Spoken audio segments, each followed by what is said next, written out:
yes, this is a Friday evening Sutta discussion, not a Sutta class, but a Sutta discussion, where I will read a little bit of a Sutta because it's a very long one.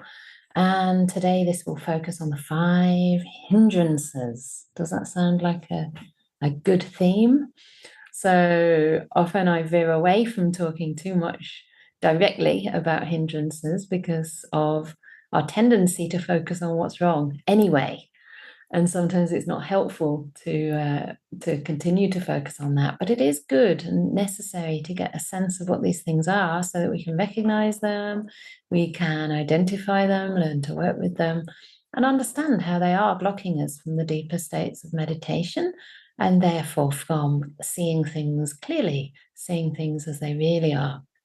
So I wanted to talk about this a little bit, just to give a small introduction, but basically the idea of these groups is that we share and learn from each other. And so one of the things that happened in the Norway retreat was a nice talk about the hindrances from Ajahn, but he actually opened up for other people to say how they work with them. So I thought that might be something we could do. And also, not only how we work with them, what is our attitude to them? For me, this is the more fascinating area.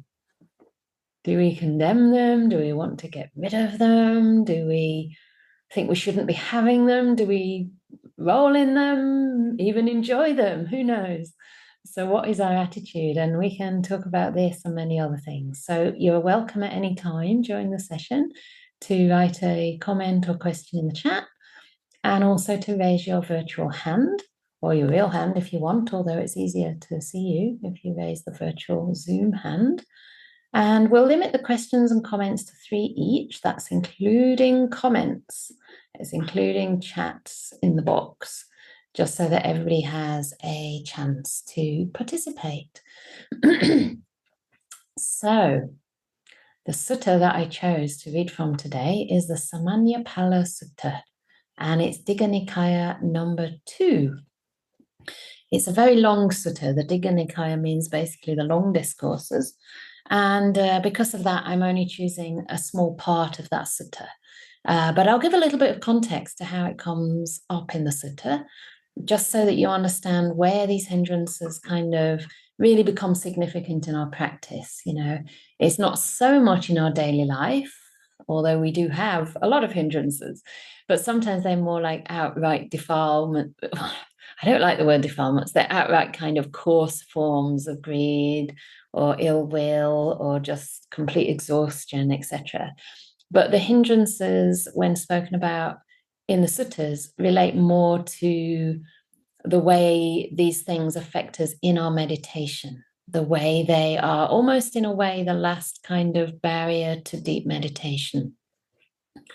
And preceding them, we've already developed a good deal of understanding of the teachings and also quite a lot of virtuous behavior of body and speech, and also sense restraint, learning how to use our minds in skillful ways, not to encourage these hindrances arising in the first place, and to actually learn to decrease the wholesome states by taking a different view, looking at things in a different way, regarding a person in a different way, for example, who we may be angry at.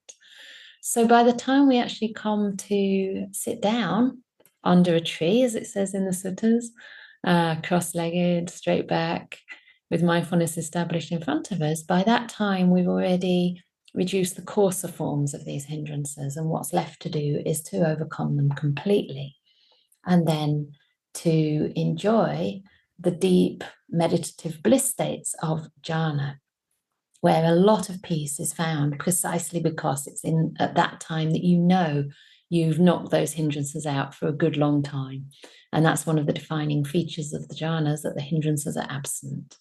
It's almost like the last kind of barrier to be overcome in order to enter these states. And so they can go from the coarse, as I said, in daily life, where really they're more like just kind of straight out coarse emotions, afflictive emotions, and to the fairly refined forms of those hindrances in our meditation.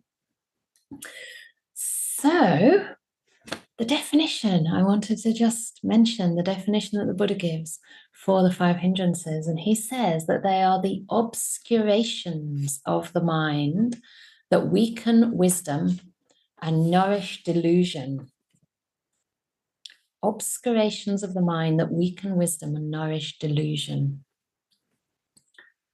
So sometimes they're referred to as curtains or veils. Nivarana means nothing like nibbana, okay, the opposite. Nivarana means something like a veil or a curtain, something that clouds the truth.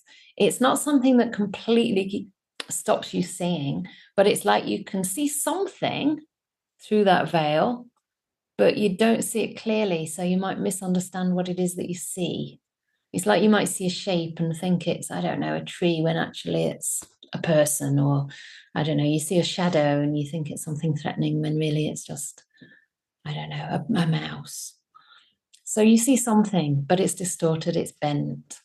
So they weaken wisdom because we're not able to see clearly. They nourish delusion. And in the suttas, many times people ask, the Buddha, well, what is the cause of delusion? Right? The whole cycle of dependent origination starts with delusion. Delusion is the start of suffering, the whole process of suffering. So we want to know, well, what comes before delusion?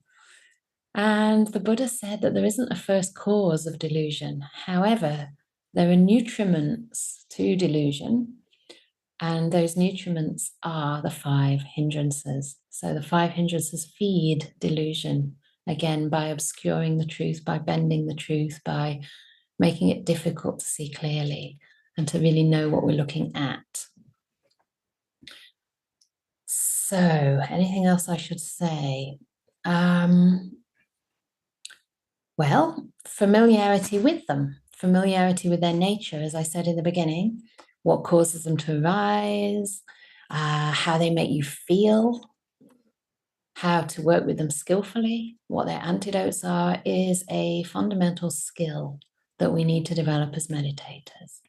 And as I also said, it's important also to work on those antidotes, not in terms of trying to get rid of or even kind of overly focusing on the hindrances, but just knowing what the opposites are and cultivating those opposites. And that's what Ajahn Brahm, and I think Thich Nhat Hanh, it probably came from him, calls watering the flowers and not the weeds. Yeah, so we actually water the beautiful qualities in our mind and not overly focus on uprooting the weeds. And yet there is a place to do some weeding from time to time. So hopefully we can do some weeding together and understand these a bit more today. And I will ask you some questions too, such as how do you recognize them? How do they feel? And maybe also looking at their different forms, the coarser forms and the subtler forms that can arise in meditation. What's your attitude to them? What do you do with them? Do you just leave them alone? Do you practice loving kindness? So this is the sort of area I want to cover. Good. So, and if something else comes up that's nothing to do with it, that's okay as well. As long as it's vaguely to do with practice, that's fine. So we're going to read from the Samannapala Sutta, from the section called Contentment. So it's probably about halfway through, a little bit further than halfway through. And the Buddha is talking to the king Ajatasattu, which is a kind of fairly tragic context to this whole sutta, because that king actually came to the Buddha wanting some advice on how to develop in the Dhamma. And Ajatasattu had unfortunately been corrupted by, I think it was mainly Devadatta, but also, was it Devadatta that asked him to kill his own father? It was.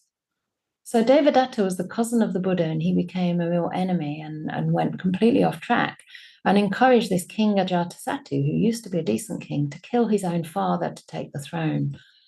His own father was actually King Bimbisara, who was a stream winner, I think. And he had some remorse by the time he went to the Buddha to ask him how to deepen his practice or develop a practice in the first place. And at the end of the sutta, it's quite sad because the Buddha gives an incredible teaching and then says to the monks that if he hadn't killed his father, he would have become a stream winner at the end of this sutta. But unfortunately, it was too late. Someone who's killed their parent or done any other heinous crime, like draw the blood of an arahat, which he'd also done, is basically, blocked from seeing the Dhamma. So they may have to go to unfortunate realms and suffer for a long time before they have another chance. So in a sense, that gives also some guidance for us that, it's important for us to get the benefit of this, to have good sila, good ethics, good virtue. And the whole process depends on that.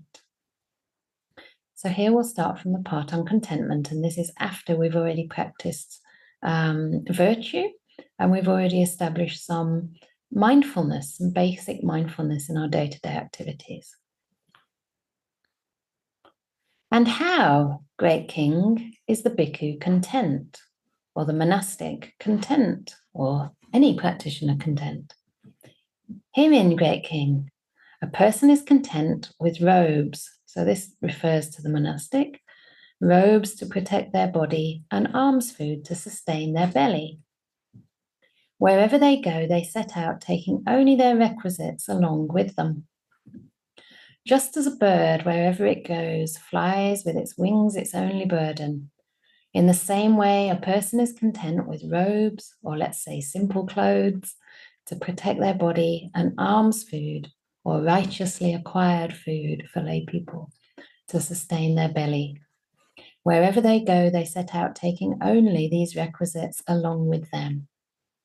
In this way, great king, the monastic or other person is content.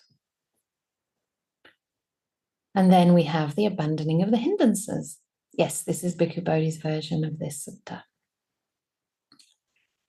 Endowed with this noble aggregate of moral discipline, I prefer virtue there, this noble restraint over the sense faculties, this noble mindfulness and clear comprehension, and this noble contentment, one resorts to a secluded dwelling, a forest, the foot of a tree, a mountain, a glen, a hillside cave, a cremation ground. Anyone fancy a cremation ground? Oh, you don't look worried about it. Good. A jungle grove, the open air, or a heap of straw. After returning from their alms round, following their meal, they sit down, cross their legs, hold their body erect, and set up mindfulness before them. So see how much preparation's already happened here before we go on retreat, before we come to a monastery, before we do our evening meditation, perhaps. So here one is ready to abandon those hindrances. Now it says, this is a bad translation too. Okay, I'm going to change certain parts of this because they're translating the first hindrance, which is actually sensual desire or sensory desire, as covetousness for the world, which is a really terrible translation that makes very little sense. And my teacher Ajahn Brahm and Ajahn Brahmali have railed against for a long time. So let's call that sensory desire instead. Okay. Having abandoned sensory desire, one dwells with a mind free from sensory desire. One purifies their mind from sensory desire. Having abandoned ill will and hatred, one dwells with a benevolent mind, sympathetic for the welfare of all living beings. One purifies one's mind from ill will and hatred. Having abandoned dullness and drowsiness, one dwells perceiving light. Mindful and clearly comprehending, they purify their mind from dullness and drowsiness. Having abandoned restlessness and worry, one dwells at ease within oneself with a peaceful mind. One purifies their mind from restlessness and worry. Having abandoned doubt, they dwell as one who's passed beyond doubt, unperplexed about wholesome states. They purify their mind from doubt. So you can notice here that it's not only saying we abandon them, but it's saying what the opposites are in a sense. So one abandons ill will and dwells with a benevolent mind, sympathetic or compassionate for the welfare of all living beings. Purifies their mind from ill will and hate. Yes, that's the opposite. And then having abandoned dullness and drowsiness, one dwells perceiving light, mindful and clearly comprehending. So this already gives you a clue as to how to know when those hindrances are absent. And there may be degrees of these things. And passing beyond doubt, one is unperplexed about wholesome states. They purify their mind from doubt. So now we have some very interesting similes. Great King, suppose a person were to take a loan and apply it to their business, and their business were to succeed, so that they could pay back their old debts and would have enough money left over to maintain a partner. I'm a little bit disappointed by the gendered language here, I have to say. I thought it would be a bit more updated, but anyway, I'm trying to make it gender neutral and inclusive. They would reflect on this, and as a result, they would become glad and experience joy. Again, Great King, suppose a person were to become sick, afflicted, and gravely ill, so that they could not enjoy their food, and their strength would decline. After some time, they would recover from that illness and would enjoy their food and regain their bodily strength. They would reflect on this, and as a result, they would become glad and experience joy. Again, Great King, suppose a person were locked up in a prison. So this is the sloth and torpor now. After some time, they would be released from prison, safe and secure, with no loss of their possessions. They would reflect on this, and as a result, they would become glad and experience joy. So the next one is the restlessness and worry. Again, Great King, suppose a person were a slave without independence, subservient to others, unable to go where they wanted. After some time, they would be released from slavery and gain their independence. They would no longer be subservient to others, but a free person able to go where they wanted or want. They would reflect on this, and as a result, they would be glad and experience joy. And lastly, the simile for doubt. Again, Great King, suppose a person with wealth and possessions were traveling along a desert road where food was scarce and dangers were many. After some time, they would cross over the desert and arrive safely at a village which is safe and free from danger. They would reflect on this, and as a result, they would become glad and experience joy. In the same way, Great King, when a person sees that these 5 hindrances are unabandoned within themselves, they regard that as a debt, that's for sensory desire, as a sickness, that's the sickness of ill will, as confinement in a prison, that's sloth and torpor, as slavery, that's the restlessness and worry, and as a desert road, doubt. But when they see that these 5 hindrances have been abandoned within themselves, they regard that as freedom from debt, as good health, as release from prison, as freedom from slavery, and as a place of safety. And from here starts a beautiful causal sequence, which you may have heard before.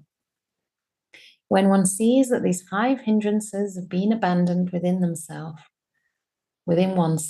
gladness arises. When one is gladdened, rapture arises. That's piti. When their mind is filled with rapture, piti, their body becomes tranquil, passaddhi. Tranquil in body, I actually think this should be body and mind, passaddhi. They experience happiness, that's sukha. Being happy, their mind becomes stilled or serene. Here it says concentrated, But the result of happiness is that your mind settles, quietens, stills, and goes deep inside to some very blissful, serene places, free from thought, free from anything close to the hindrances, and actually free from not only the sensory desire, but the sensory world. So that means the world of the five senses and the world of thinking as well. And the next part of this sutta goes on to the jhanas, which then happen as a natural course. So happiness is the proximate cause for stillness, which means samadhi to the extent of the first jhana, sama samadhi. So that is usually the sequence in these suttas on the gradual training. And you can see that it's these hindrances that really are in the way in a sense, but also whose abandoning gives rise to a great deal of happiness. And I love those similes because you can really sort of sense how that does feel, maybe from your own life. If you have been in debt and suddenly you've paid it off, or maybe you don't have money in your bank, but you get your paycheck. I don't know if that's quite the same simile, probably not.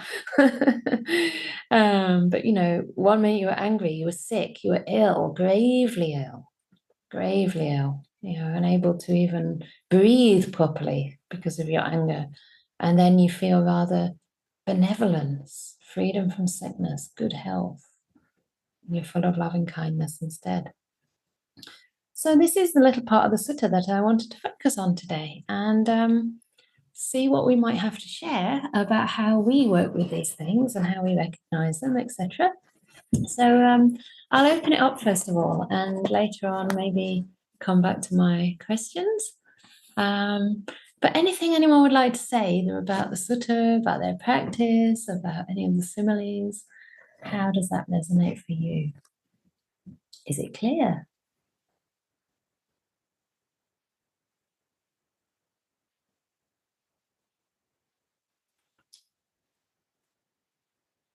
So, Joseph, question number 1. Thank you, Venerable. What's really, I feel inspired to share is the Dhammapada verse where it says, contentment is the greatest wealth. So that feels like a really nice pairing with the idea that covetousness or sensory desire is a debt. So maybe talking about contentment as how that pairs with that teaching, right? So how can we feel that great wealth of contentment that frees us from debt? Yeah, thank you. Yeah, that is true. I never made that association between the debt and the wealth of contentment, but I often think of contentment as the antidote actually to every single hindrance. And often I think of it as the obvious antidote to restlessness. To me, that's a kind of experiential, experience. Because when we're restless, we're simply discontent. We're looking for something else. We don't want to be here. We want to be anywhere except here. Whether it's the past and it's something terrible in the past, or it's the future and you don't even know what's going to happen, but you'd rather be anywhere but here because there's simply no contentment with the present moment. We're looking for something. It's like a wind that blows you away from the moment and into the realm of the past and the future. So contentment helps us to deepen a sense of happiness with where we are, a sense of this is good enough. This is enough for me. But yeah, in a sense, the first 2 hindrances are the major ones, and the other 3 are kind of variations on the first 2. So certainly contentment can be an antidote also to craving. I mean, if you're content, then there are no desires, right? And that's where in the third noble truth, if you look at it carefully, it's all about letting go. It's all about freeing ourselves from wanting, being content. Yeah. So even letting go is a kind of contentment. You have enough. It's easier to let go when you have enough, right? When you have something really valuable inside, you don't need to grab on to all these external things to make you happy because you already have a kind of source of happiness inside. So yeah, for me, if I'm really deeply content, sensory desire is not only not necessary, it's actually extremely agitating, and it doesn't feel like a pleasant experience at all. So I think it's a very good antidote for greed, but unfortunately, it's probably more the case that a lack of contentment gives rise to greed quite often, and developing contentment can be sometimes a little bit challenging when greed is there in the mind. Yeah. Can I come to Shirley? Oh, did you raise your hand there? Yeah. Okay, just after Shirley. Thank you, Joseph, for raising contentment, and my favourite verse probably my whole favourite verse in the whole of the scriptures. Contentment is the greatest wealth. And thank you, Venerable, for expanding on that, particularly in the context of restlessness, because I'm quite a restless being. Or I should perhaps rephrase that and say, yes, my restlessness, but there is a lot of restlessness in me a lot of the time. But restlessness arises a lot. Yes. And I have, but lately, over the past couple of weeks, I've had quite a lot of agitation, which is different from the restlessness, because I've confronted some difficult situations which have upset me quite a lot, and it's a different texture. So actually, what I've done is I've really looked at that and really tried to find out what it's about, and it actually it does come from a lack of contentment, because it's really about how I want other people to be, or the world to be, or how, perhaps above all, how I want people to see me as a nice person. And criticism in a group or organisation that you've worked hard for, and then somebody says, actually, what you're doing here is really quite bad. It's, the agitation just arises, and people say, well, let go. And I say, well, no, I'm going to let be. Well, if you let be, then it'll go away. And I'll say, no, I'm going to let it be for as long as it wants to stay. And I have, and then also I have practiced metta towards myself. And when it started off, I thought, shall I put that I'm agitated? And I thought, no, I'm going to put that I'm grateful for being in this group, because I think there is a time when one turns aside to what is good and one's own goodness. I would very much appreciate some, when one experiences this criticism of oneself or a group that you value, and you have this sort of really strong agitation in the belly, or this is what I've experienced. And yeah, you know how you deal with that. I mean, I think you can. Is that the question? Understand. I think you can develop insight by actually looking at that and asking where it's coming from and where the craving is. So what's the question? Sorry. That's the question. Sorry, I'd just like some general advice on dealing with that sort of situation. Yeah. Because I haven't, my meditation's been very unpleasant, but I've just tried to be with it and to sort of actually, I think what's often advised is just to sort of focus on the breath, and that would just be a fight for me. So I just have to stay with what's in the belly, and then the mind goes off into proliferation, that will just then bring it back, and just try and practice kindness and a bit of gratitude as well. So that's what I've been doing to answer your question. But I would also like some reflections from you on that whole situation of this agitation that can arise. So thank you. Okay. Okay, I'm going to breathe.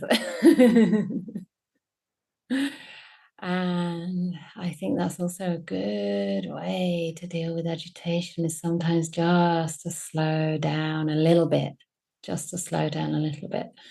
because it is upsetting when we feel criticized. But it was interesting that I picked up in your, I don't know if this is really the case or that's what they said, but you actually didn't say they criticized you. You said they criticized your behavior. They said that your behavior was not good or something like this. Maybe, no. All right. Well, okay. Whether they said that or not. But I think if you can depersonalize it a bit to see that, okay, it's not me as a person that's being criticized. It's something that I've done that may have not been, you know, what they wanted or skillful in their eyes. Because one of the reasons we get so agitated is precisely that self-view, you know, you said in the beginning of your sharing that it's important to you, your image in the eyes of others is important.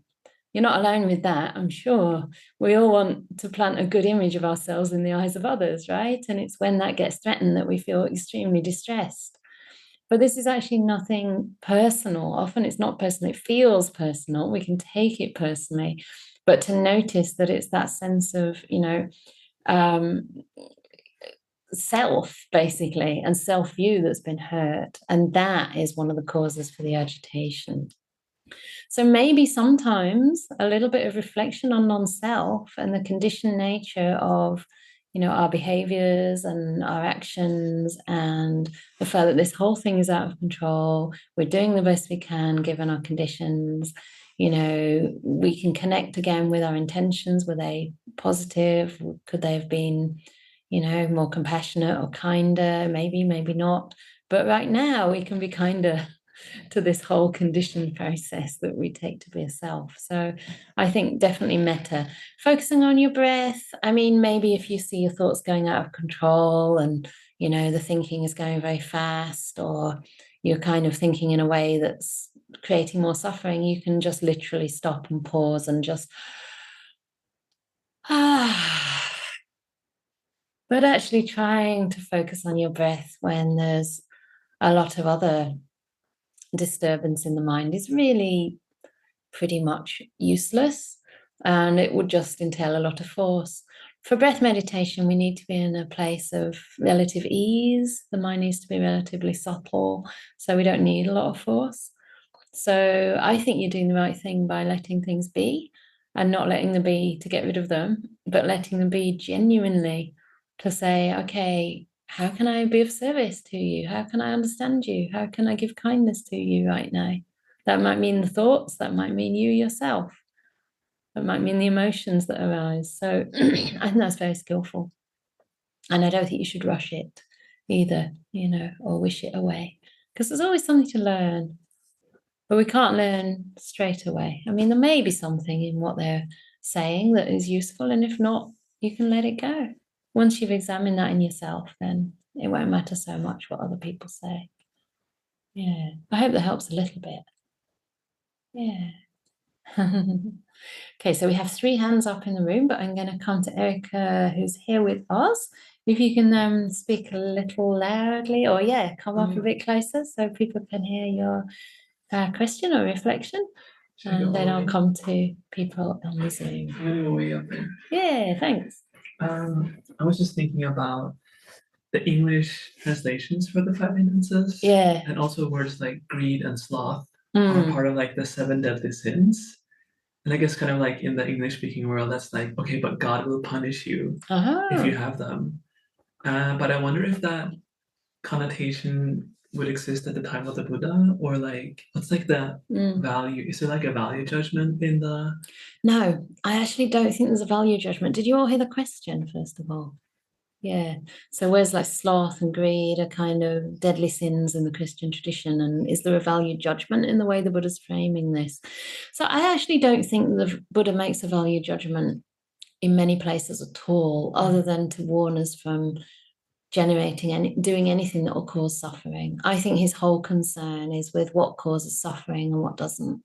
And even with a king like Ajatasattu, who came to see him to ask about all of this, he was so compassionate. He didn't judge him. He didn't say, you're a murderer, you murdered your father, how can you even be here? I have to tell you off. He didn't do any of that. He just taught the Dhamma in the way he would to anyone else. You know, that when this arises, it's like a debt. When the other arises, it's like a sickness. He's trying to point again and again to how it causes us suffering. So the last thing he wants to do is judge, because that's more suffering. He wants to help us with ways to come out of all suffering, which is to inspire in the Dhamma, teach in the Dhamma, and to, give us a way to get inspired and enthusiastic about overcoming these hindrances. So, great question. But I think actually the Buddha's teaching is largely, if not entirely, free from value judgments, other than what is for our own good. Yeah. Yeah, thanks. Benjamin, can I come to you? Hello. Hi. I don't have this very clearly formulated in my mind, but I'll try and make it clear. I'm thinking about sloth and torpor, which I often do. First of all, I think it's interesting that they're grouped together because in my mind, they're two very different things. Yeah. I think of sloth as being sort of kind of deliberate, like you're actively being lazy, if that makes sense. Oh, okay. Whereas torpor seems to me like more of an external condition that you're experiencing.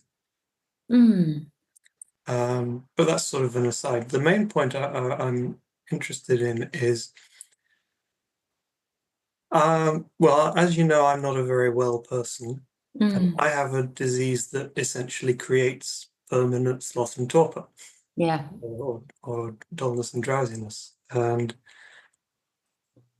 on the one hand, I'm aware that theoretically you can go through the whole path regardless of physical condition. And my favorite verse in the Triggata is, as I was going for alms, leaning on a stick, all my limbs trembled, and there I fell on the ground. As I saw the danger in the body, in that moment my mind was liberated. Because there's documentary evidence of someone becoming enlightened by being ill. Yeah, yeah. But so far, for 20 years, my experience has been that actually disease is the limiting factor in meditation practice. So there's a certain tension there between what's theoretically possible and what I've found to be happening. Right. And there was something else I wanted to say about that I can't quite think of at the moment. Yeah, I mean, firstly, I just want to validate your experience and say that I absolutely agree that sometimes physical illness can be a limiting factor, or even the limiting factor that you just mentioned. You know, it certainly makes it harder. There's no doubt about that. I mean, you know, even the Buddha really didn't ask us to sit through pain. He tried to ensure that we are comfortable and encourage us to be comfortable and find bodily comfort before we meditate. So it was important to a sense of well-being and ease. But it doesn't mean that, you know, that we're not developing really strong qualities through practicing. It just might mean that the results don't show as quickly, or that there might be fewer occasions for us to really kind of have a lot of momentum, a feeling of momentum in our meditation. But it's all about how we relate to the sickness in our body, how much acceptance we can develop, how much we can recognize that this is just conditions. It's nothing to do with you. In that sense, you're completely right about sloth and torpor being slightly different, although I would even say that mental torpor is still conditioned. It's still nobody's fault as such. I mean, you could say it's on purpose, but I mean, it's the best people can do. Maybe they just are feeling lazy due to various reasons. And I think for both physical and mental torpor, the results or the remedy is similar, which is to take deep rest, whether it's physical rest or mental rest. We just have to respect that. Last year during the rains, for about a month and a half, I was sleeping for about 9 hours in the night and about 4 hours in the day. I was absolutely exhausted. I was fasting as well, but my body was just kind of recovering from loads and loads of overwork and burnout and all kinds of things. And sometimes I noticed this thought arising, oh gosh, I'm just sleeping through my retreat, you know, I'm not really developing my mind, etc. And I was like, no, this is your body. Your job is to surrender to the body without, you know, let it humble me. Let it just humble me, and don't make a self out of it, and just serve my body with what it needs. And we develop qualities that way.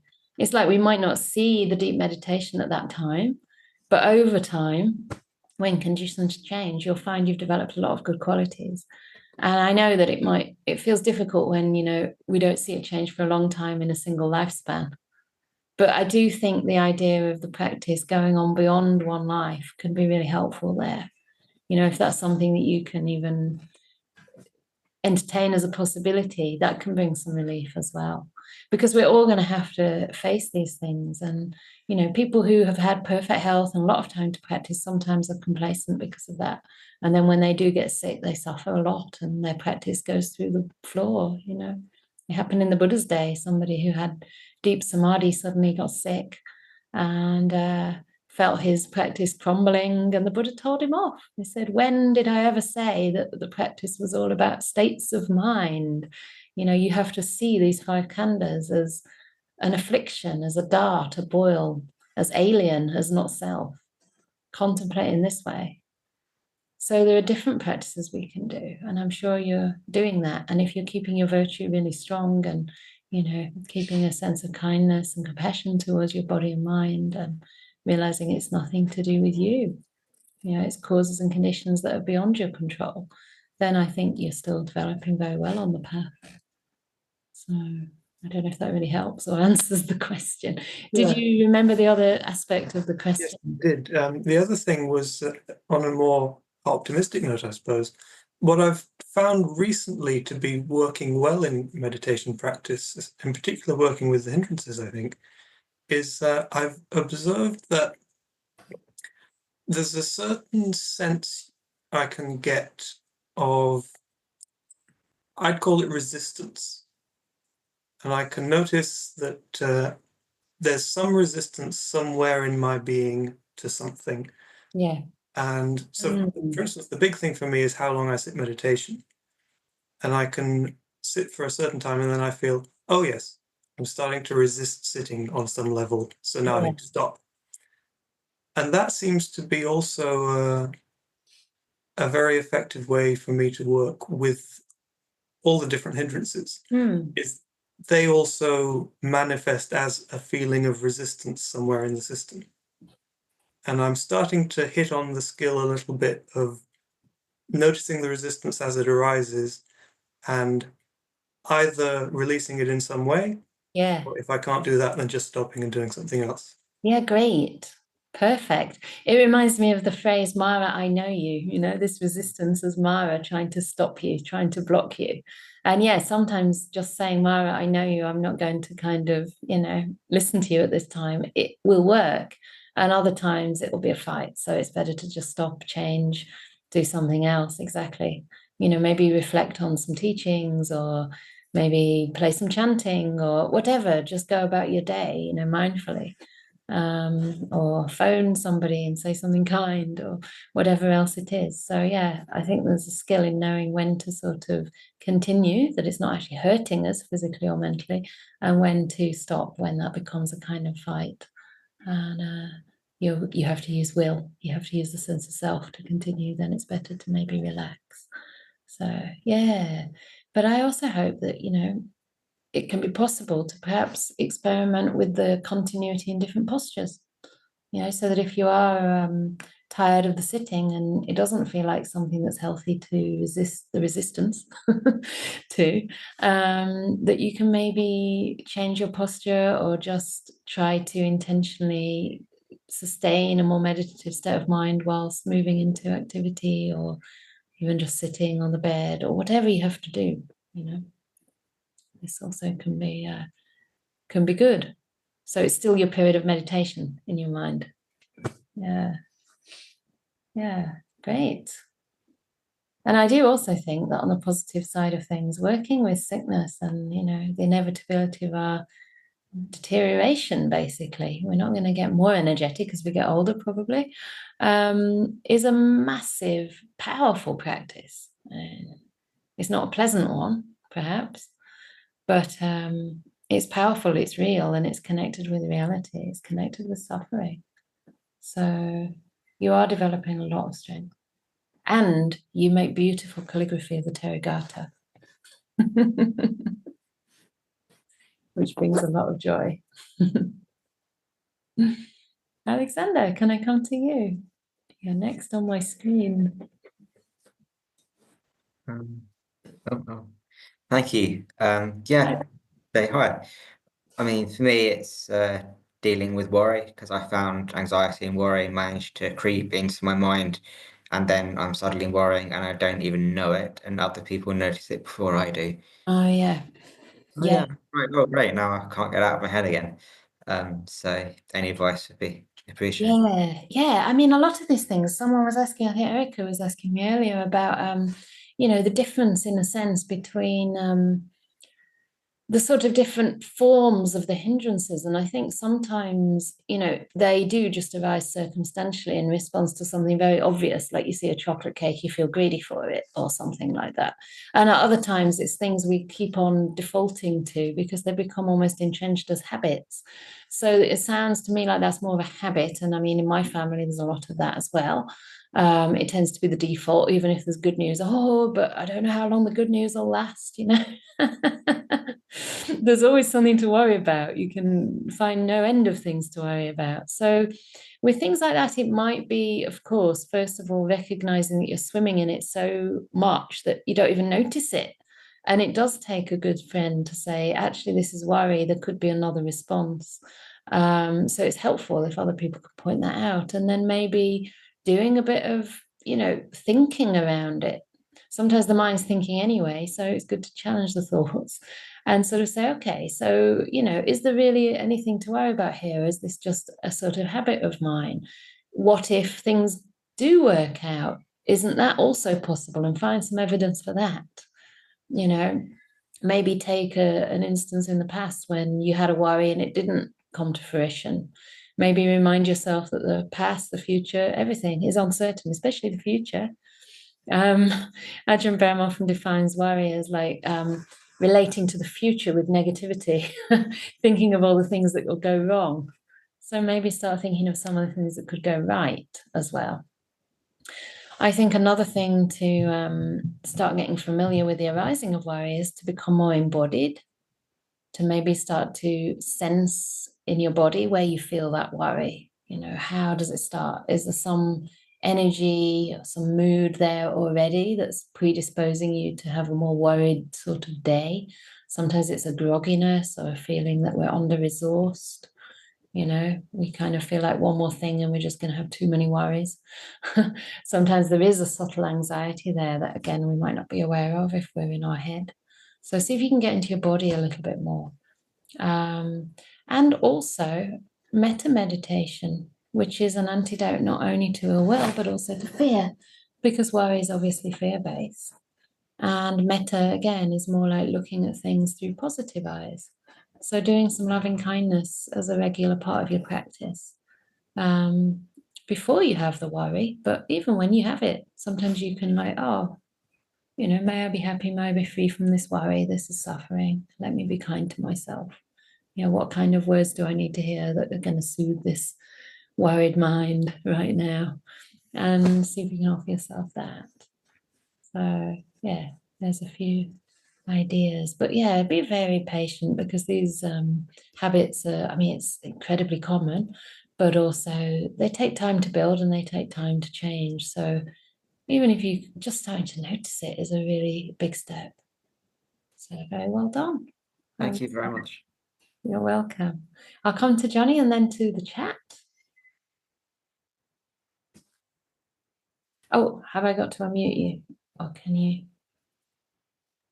Yes. Hello, everyone. Hi. Good to see you all. Hey. So, one comment to begin with. I find that if I want to feel better in the short term, meditation's not the best way for me to do that. Going for a run is by far better. Or some other vigorous exercise. And I find it actually helps both with sleepiness and agitation in quite like a deep way. I can really feel that there's a kind of, I don't know, flushing out, that if I'm just doing a sitting practice, it'll just kind of rattle around inside my system. So I have a couple of questions. Is that all right to just put them out there? Please. Okay.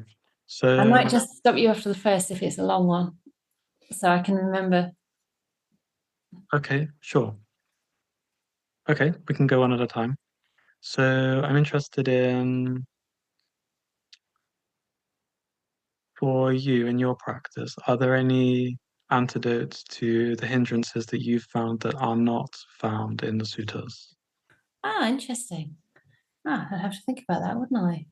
Well, I think what you mentioned about running, I would consider that a daily life kind of way to manage kind of the moods and the energies and the kind of different states of mind. Again, as I said in the beginning, I think when the Buddha's talking about the 5 hindrances in this context, he's talking more about something that we're meeting through meditation. It's kind of like working with the subtler, the remnants of the hindrances that have already been weakened by our sila, by our virtue, by our lifestyle.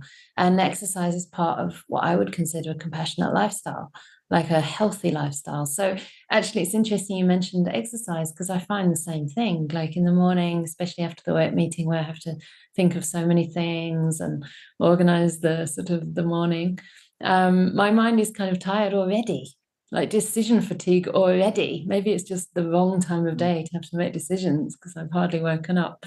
And if I have a jog, which I haven't been recently, but if I do, I feel really clear. It's amazing.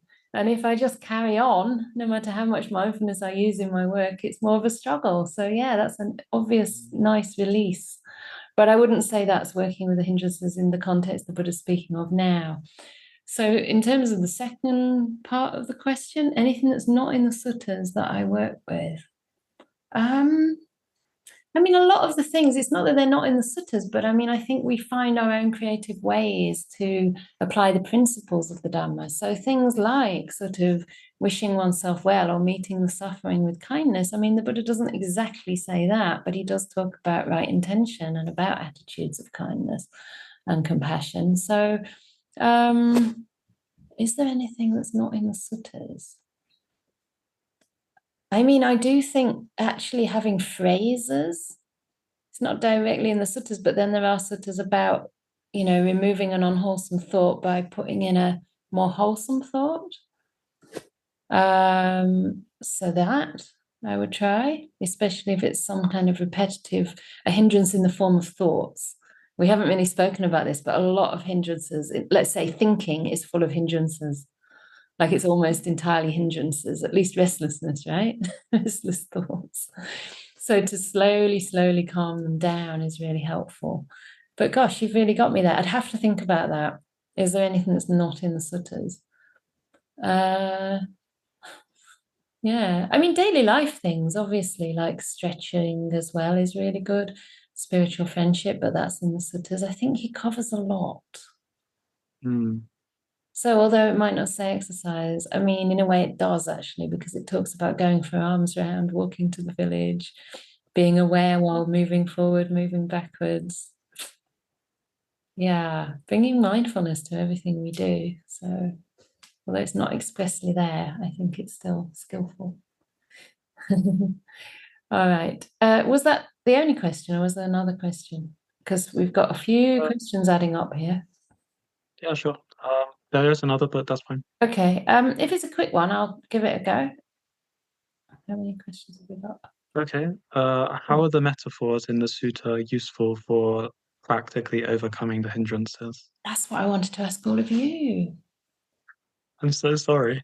You don't have to say sorry. I've totally stolen your thunder. I wanted to hear from all of you about how those metaphors make sense or not.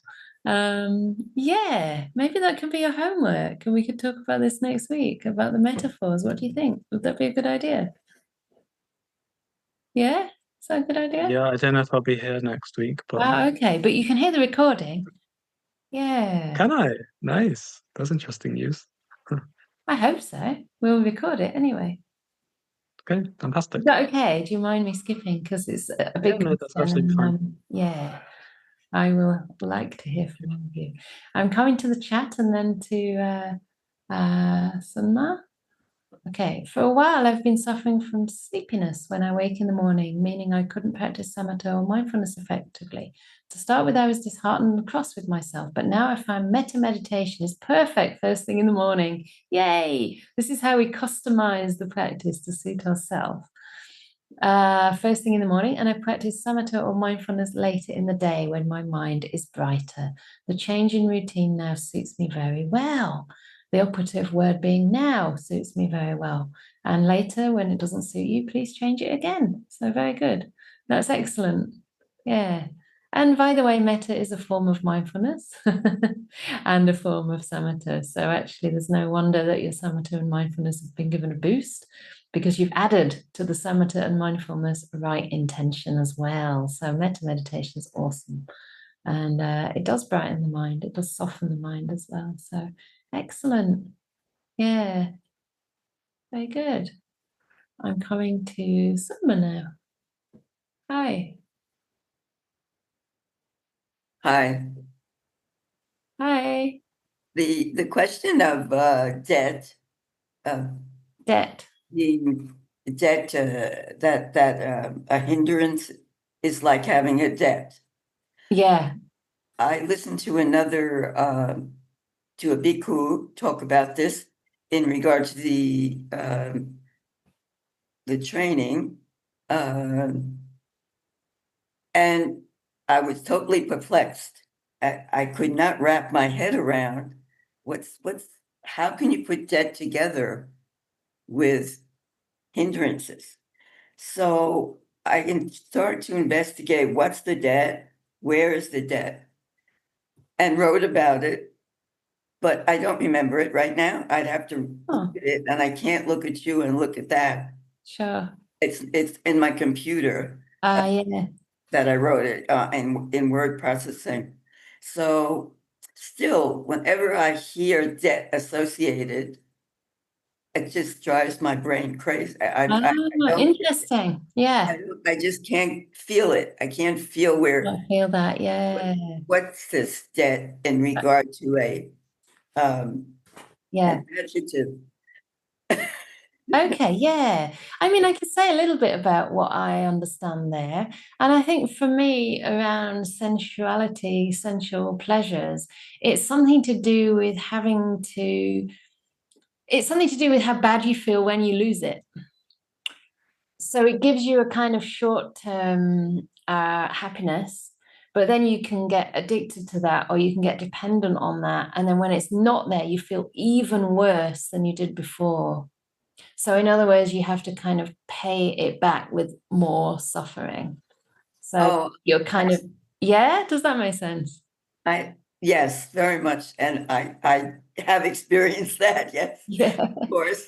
The conditioning of sensual pleasure is one of the hindrances for me that I can identify that has not left me.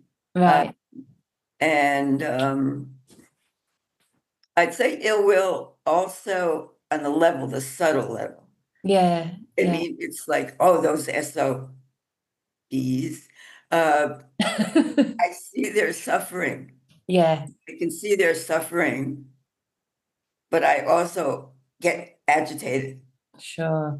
Political here in Israel. I mean, hey, everybody knows Israel is like a sandwich. It's become a sandwich for people. I mean, it feels like you're in a sandwich. Yeah. You read all the stuff. I try not to read all the stuff. Yeah. That's probably wise. Yeah, but I notice it's something subtle, subconscious, or conditioning when you're meditating that breaks the samadhi. I mean, it's kind of like a vibration. Yeah. Thing. But here again, do thoughts ever really stop? I mean, I have experienced they stop. They do stop. I think I can verify that. Yeah, they do stop.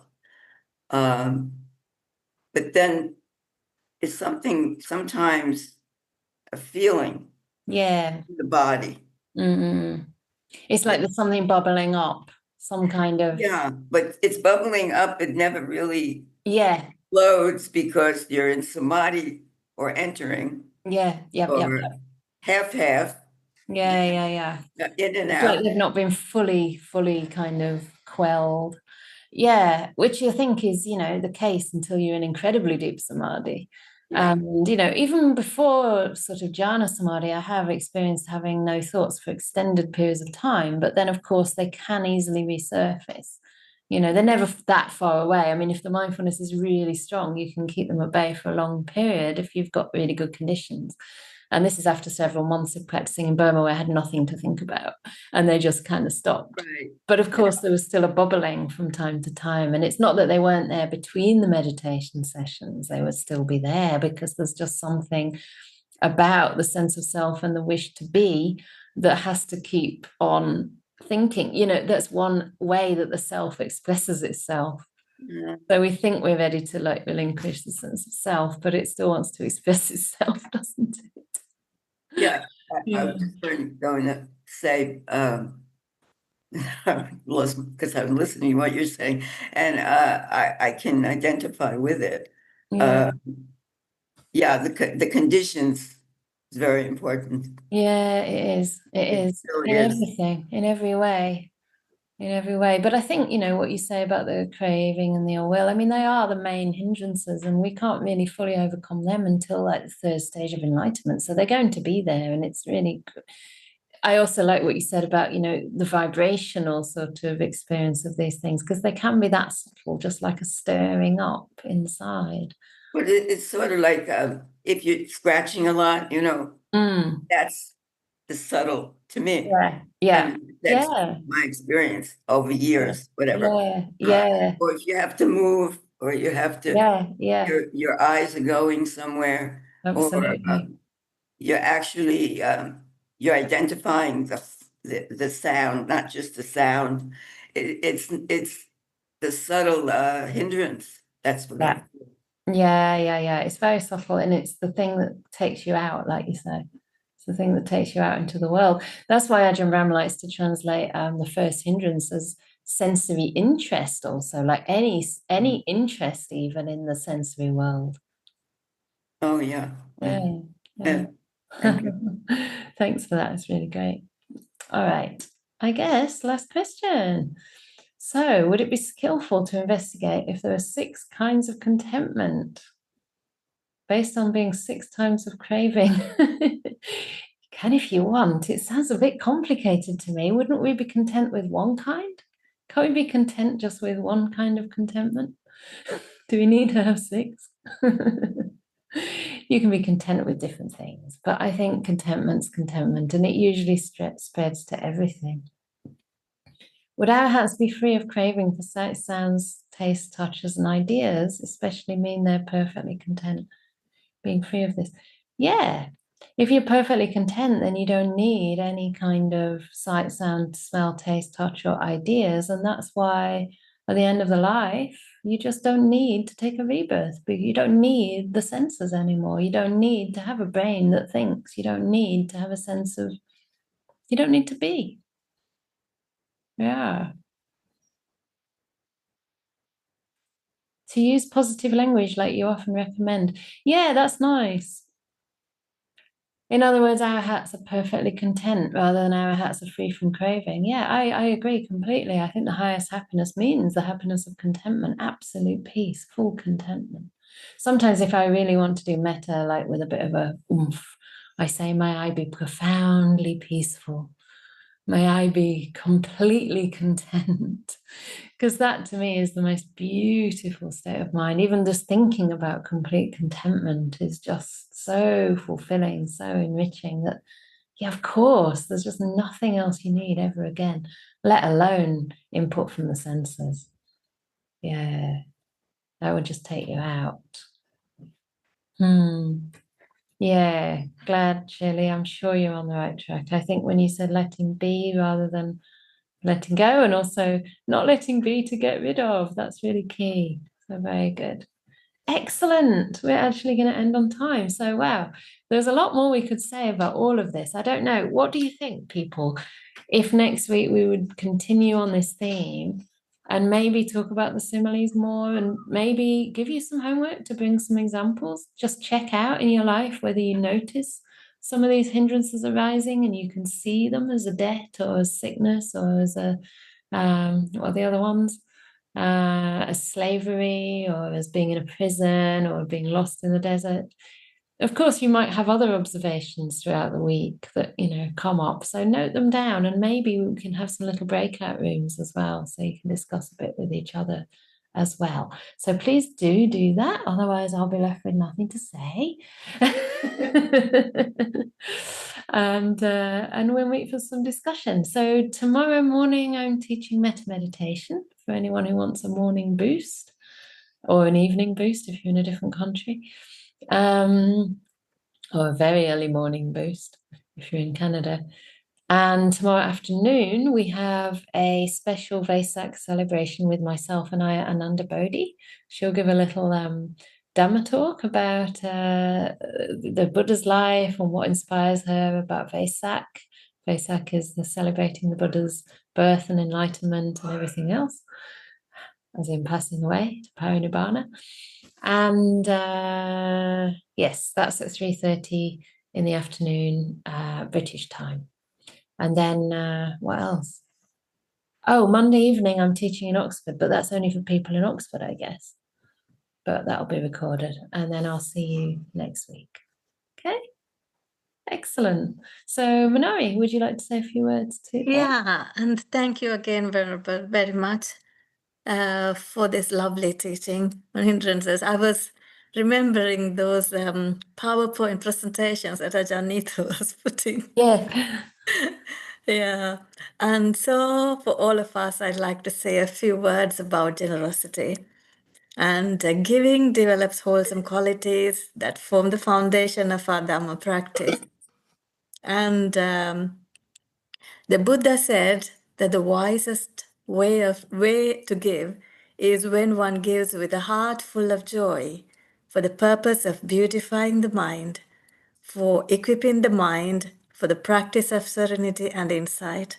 Anguttara 8.33, which is a lovely passage. So generosity can also be a practice of checking in deeply with us, like what would it be to give for the benefit of all, yet expecting nothing in return. So here at Anukampa, we offer several ways that we can cultivate this beautiful quality of giving. As you know, there can be a one-time donation through our website, a bank transfer, a PayPal, or a SumUp, and or else a regular donation through your banking institution, like standing orders. And if it is not finances, you can do like drop-in or online volunteering, maintain the monastery. There may be different things that you have strengths, and if you have some time, you can volunteer that specialties and the time for us. For us means Anukampa. And you can provide meals to the monastics, either in person or via cooked meal delivery. You can do a supermarket delivery, groceries, and there's a list of needed items on the website as well.